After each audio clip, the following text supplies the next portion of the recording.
أقم الصلاة لدلوك الشمس إلى غسق الليل وقرآن الفجر إن قرآن الفجر كان مشهودا ومن الليل فتهجد به نافلة لك عسى أن يبعثك ربك مقاما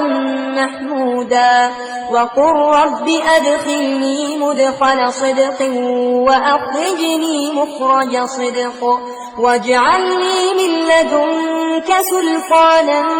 نصيرا وقل جاء الحق وزهق الباطل إن الباطل كان زهوقا.